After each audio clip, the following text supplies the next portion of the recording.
Ein herzliches Grüß Gott aus dem krone.at-Sportstudio. Ich freue mich heute über den Besuch eines Mannes, den ich eigentlich nicht vorstellen muss. Ich tue es höflichkeitshalber, aber trotzdem, er ist eine absolute Legende in Österreich und vor allem ist er Aufsteiger.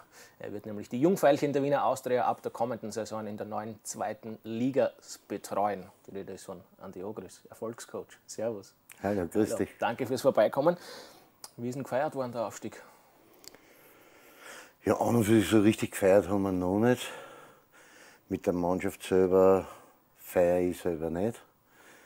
Das tue ich nicht, aber mit meinem Betreuerteam und die ja natürlich auch einen riesen Anteil daran haben, dass wir das geschafft haben, werden wir sie irgendwann einmal nach dem Urlaub zusammensetzen und das nachfeiern.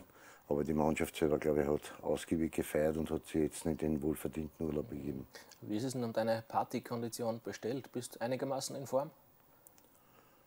Das kann ich dir jetzt nicht sagen, weil so in letzter Zeit haben wir nicht so viele Partys zum Feiern gehabt. Also, wenn irgendwie das dokumentiert werden sollte, die Feier, wir sind mit der Kamera allzeit bereit. Du kannst ja gerne mitkommen. Überhaupt kein Problem. Wir nehmen dich da gerne beim Wort. Wollen wir ernst bei der Sache bleiben? Welchen Stellenwert hat der Aufstieg in deiner Trainerkarriere persönlich? Ja, einen sehr großen, weil wirklich sehr, sehr viel Arbeit dahinter steckt. Und nicht erst seit heuer, sondern eigentlich schon die letzten 2, 3 Jahre haben wir da viel Arbeit investiert, viel Zeit investiert in die Weiterentwicklung der Burschen und die haben wirklich sehr gut gearbeitet und sehr gut angenommen. Und das ist für uns halt einfach ein wichtiger Punkt. Und jetzt sind wir halt einmal kurzzeitig, können wir sich darüber freuen, aber wir haben den Fokus schon wieder jetzt so weit, dass wir sagen, was brauchen wir, was müssen wir verbessern, um auch eine Liga höher bestehen zu können. Nämlich dann in der neuen Liga. Es geht ja jetzt ab ins 16er Format sozusagen, von dem du persönlich was hältst, Andi? Also prinzipiell müssen wir sich, glaube ich, einmal alle überraschen lassen, was das wirklich bringen wird. Ich bin weit entfernt davon, um das zu verdammen, aber wir müssten sehr vorsichtig agieren. Aber rein jetzt vereinsmäßig gesehen ist es für uns ein Riesenvorteil, weil wir unsere Jungen eine Plattform höher bieten können, eine Klasse höher bieten können, wo sie noch näher an die Bundesliga heranrücken und wo sie noch mehr gefordert werden in ihren Leistungen. Das heißt in der Handlungsschnelligkeit, körperlich, ausdauermäßig. Alles wird noch mal einen Ticken schneller gehen, alles wird noch mal einen Ticken mehr Konzentration und Training brauchen. Und das ist für uns natürlich sehr, sehr wichtig, vor allen Dingen für die Perspektivspieler, den wir halt zur Kampfmannschaft zuführen wollen. Und einen solchen Perspektivspieler, inzwischen ist er ja fast gar kein Perspektivspieler mehr, wollen wir trotzdem gesondert in den Mund nehmen. Der hat nämlich am vergangenen Wochenende auch in der Bundesliga getroffen. Die Rede ist von Dominik Fitz, kein Unbekannter für dich. Und der Bursche hat richtig was drauf, glaube ich, nicht? Ja, Dominik Fitz, darf man nicht vergessen, ist ein 99er-Jahrgang, ist ein ganz junger Bursche. Hat die ganze Nachwuchsarbeit, hat man ja schon gesehen, war ja schon absehbar, wie der zur Austria gekommen ist. Und dann die ganzen BNZ-Mannschaften 15, 16, 18, dass der seine Qualität hat. Hat aber auch jetzt in den letzten Jahren irrsinnig viel dazugelernt, dazu gearbeitet im körperlichen Bereich. Er hat noch immer viel Luft nach oben, da muss er noch weiterarbeiten und sehr hart arbeiten. Aber vom fußballerischen Talent her ist es ein Riesenfußballer, mit dem werden wir sicherlich bei der Austria noch sehr, sehr viel Freude haben. Wenn du dir den Kontext näher anschaust, in dem die Jungen heute groß werden und heranreifen zu gestandenen Persönlichkeiten, beneidest du sie dann ob ihrer Jugendlichkeit, weil es heutzutage in vielen Bereichen viel professioneller zugeht, als zu der Zeit, als du ein ganz junger Spieler warst? Oder tun sie dir bis zu einem gewissen Grad nicht auch ein bisschen leid? Stichwort Social Media und dauermediale Präsenz und was alles dazugehört. Also man kann sich natürlich viel weniger erlauben heutzutage. Absolut schwer zu sagen. Also vom Grundsystem her hat es ja zu heute und meiner Zeit nicht wirklich großartig was geändert. Also du hast da immer, wir haben auch 5-mal in der Woche trainiert, wir haben auch am Wochenende unsere Spiele bestreiten müssen, manchmal sogar 2.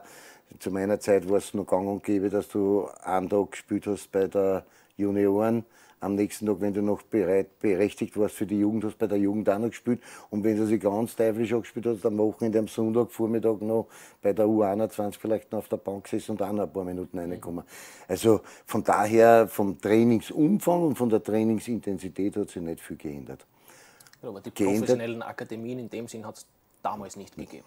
Das hat es nicht gegeben, aber wir haben trotzdem auch sehr, sehr gut gearbeitet. Wir haben mit unseren Trainern, die wir damals zur Verfügung gehabt haben, das waren auch durchwegs Fachmänner. Ich möchte nur erinnern, einer meiner Trainer war der Dolphy Huber, der sehr wichtig war, ein wichtiger Baustein für mich in meiner Karriere war, der mich sehr viel weitergebracht hat. Oder der Ingenieur Hund, den habe ich im Nachwuchs gehabt. Also alle Trainer, die ich da im Nachwuchs gehabt haben, haben mich immer irgendwie einen Schritt weitergebracht. Und klarerweise ist jetzt in der Akademie auch so, dass natürlich sehr gute Leute mit den jungen Menschen arbeiten und ihnen versuchen zu vermitteln, was sie noch brauchen, um sich weiterzuentwickeln. Von daher hat sich nicht großartig was geändert. Es ist von den Trainingsmöglichkeiten und vom Training, was alles bereitgestellt wird, Kraftkammer, Psychologen und so weiter und so fort, ist es natürlich schon besser geworden, keine Frage.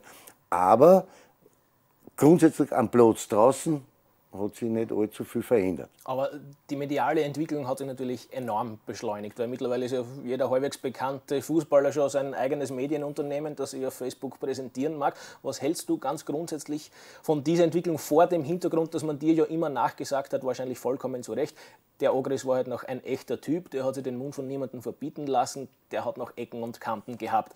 Das wäre wahrscheinlich damals auch schwieriger gewesen, wenn es diese Social-Media-Maschinerie schon gegeben hätte und ihr euch nicht einfach so einmal ins Wirtshaus begeben hätte können, ohne dass 5 Handys hinter euch hergeworfen worden wären, sozusagen. Natürlich ist es eine andere Situation.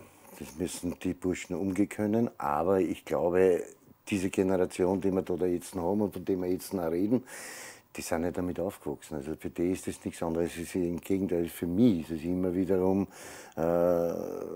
ich muss mich dann immer wiederum neu orientieren, wenn ich am Montag nach dem Wochenende bei der Kabine vorbeigehe und da ist Mucksmeisel still drinnen.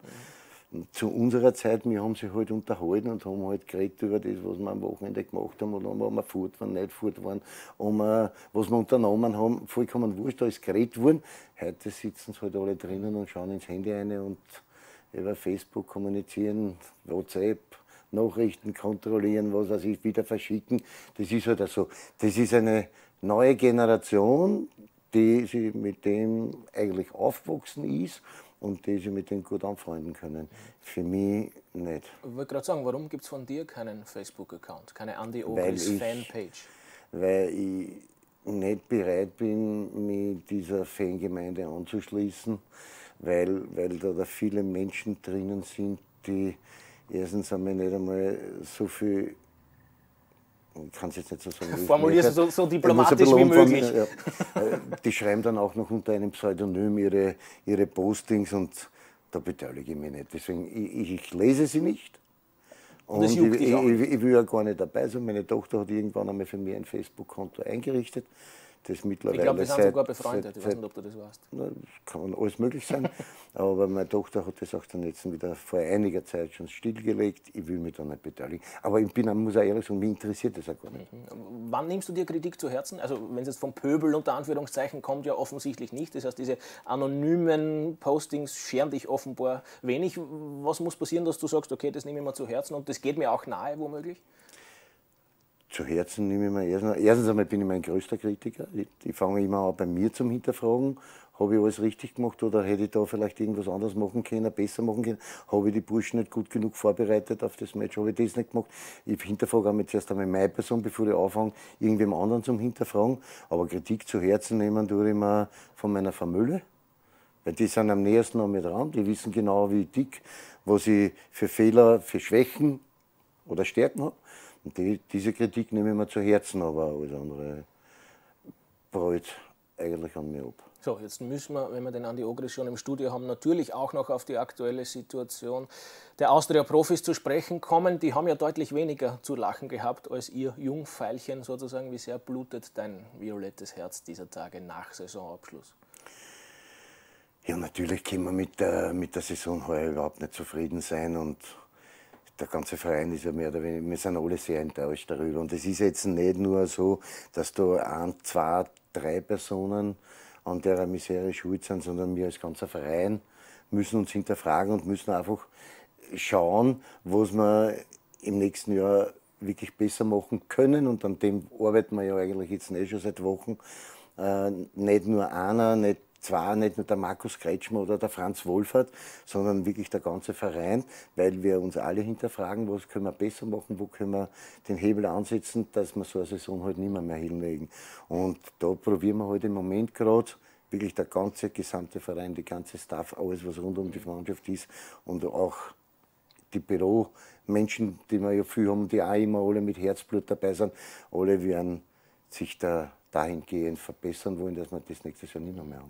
Und jetzt hat es während dieser Saison viele medial auch ausgeschlachtete Querschüsse gegeben, unter anderem, Andi, von einem ehemaligen Spielerkumpel von dir, nämlich vom Toni Polster. Der hat medial ziemlich draufgehauen, muss man sagen, und zwar auch explizit auf Franz Wohlfahrt und Markus Kretschmer, hat diese Namen auch in den Mund genommen. Wie hast du das aufgenommen oder verfolgt? Das dürfte in Toni seine persönliche Meinung sein. Was gescheit, dass er damit an die Öffentlichkeit geht? Hättest du das auch gemacht? Nein, in dieser Art und Weise ganz sicher nicht.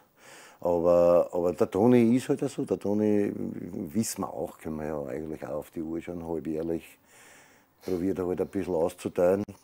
Und jetzt war es wieder halt einmal so weit. Man muss aber auch seine Meinung akzeptieren, ist so. Aber gehe nicht konform mit ihm. Alles klar. Was macht dich denn zuversichtlich, dass es mit der Eröffnung des neuen Stadions bei der Wiener Austria besser laufen wird? Es gibt ja unter anderem schon namhafte Neuverpflichtungen. Da fallen so bekannte Namen wie Dzeko oder Matic. Was hältst du von denen und was macht dich optimistisch mit Blick Richtung neuer Saison? Ja, erstens einmal, dass ich weiß, es wird irrsinnig hart und akribisch gearbeitet an der Mannschaft, an dem ganzen Umfeld. Und ich weiß, weil ich es jeden Tag sehe, ich arbeite da oben, das Stadion wird ein Schmuckkissel, ein absoluter Traum. Und wenn wir da ein bisschen eine Stimmung einbringen, und das glaube ich, dass wir das werden, dann kann das eine ganz andere Dynamik nehmen, natürlich mit der einen oder anderen Verstärkung, die wir sicherlich brauchen werden. Aber ich glaube, dann wird die Austria ein ganz anderes Gesicht zeigen, als sie es heuer gezeigt hat. Wird auf alle Fälle spannend. Spannend wird auch, und das ist der letzte Themenkomplex, den ich ganz gerne mit dir abhandeln möchte, die Weltmeisterschaft. Wir stehen unmittelbar vor Eröffnung und Andi, du weißt, wie es sich anfühlt, bei einer Weltmeisterschaft zu spielen und auch zu treffen. 1990 war es soweit. Da ist der Andi Ogris fast über den gesamten Platz gestürmt im Spiel gegen die USA und hat dann auch noch locker den Torhüter überlupft. Da bist du so schnell gelaufen, dass ich mir vorstellen könnte, du musst heute eigentlich noch einen Muskelkater haben davon. Wie frisch sind die Erinnerungen an dieses Tor noch? Eigentlich immer, wenn ich daran denke, habe ich alles vor mir. Also das läuft wie ein Film ab. Schöne Erinnerung, klar. Also das waren einschneidendes Erlebnis, auch war 80 Meter, die du da gelaufen war bist. auch wahrscheinlich mein Türöffner für eine Auslandskarriere. Ausland, das war dann halt so. Aber natürlich eine schöne Erinnerung, weil alleine bei der WM dabei zu sein, ist schon für jeden Fußballer eine Auszeichnung, und dann noch ein Tor zu machen, ist natürlich umso schöner. Tja, mit der Frage hast du wahrscheinlich überhaupt nicht gerechnet. Wer wird Weltmeister? Ich glaube, dass wieder um dieselben Nationen wie in den letzten Jahren unter sich ausmachen werden. Ich glaube, dass Deutschland dabei sein wird. Ich glaube, dass Spanien dabei sein wird. Ich glaube, Brasilien, Argentinien, darf man auch nicht vergessen, auch wenn die vielleicht heuer nicht so eine überzeugende Qualifikation gespielt hat, aber bei der Endrunde sind sie auch immer da. Und ich denke, irgendein Außenseiter wird noch mit reinrutschen, ob der jetzt im Moment halt England, Frankreich, sind alles Top-Nationen, aber irgendeiner von denen wird auch noch dabei sein und dann werden wir schauen am Ende. Aber ich denke nicht, dass es Deutschland wird. Was macht dich da so sicher oder warum hast du dieses Bauchgefühl? Ich glaube, dass die Deutschen einen sehr guten Kader haben, aber nicht so gut, wie er vor 4 Jahren war. Und ich glaube, dass die anderen Mannschaften aufgeschlossen haben zu Deutschland und mit den Einzelspielern fast besser aufgestellt sind wie Deutschland. Ja, wir nehmen dich gerne beim Wort und schauen, wie treffsicher du bei deinen Analysen bist. Als Kicker warst du es ja sehr. Wir freuen uns jedenfalls auf eine spannende WM. Andi, vielen Dank für den Besuch. Viel Spaß noch bei der anstehenden Aufstiegsfeier. Vielleicht laufen wir uns wirklich über den Weg. Und gerne, bist gerne wieder willkommen. Es hat Zeit gelohnt. Ja, vielen Dank fürs Zuschauen. Auf ein baldiges Wiederschauen.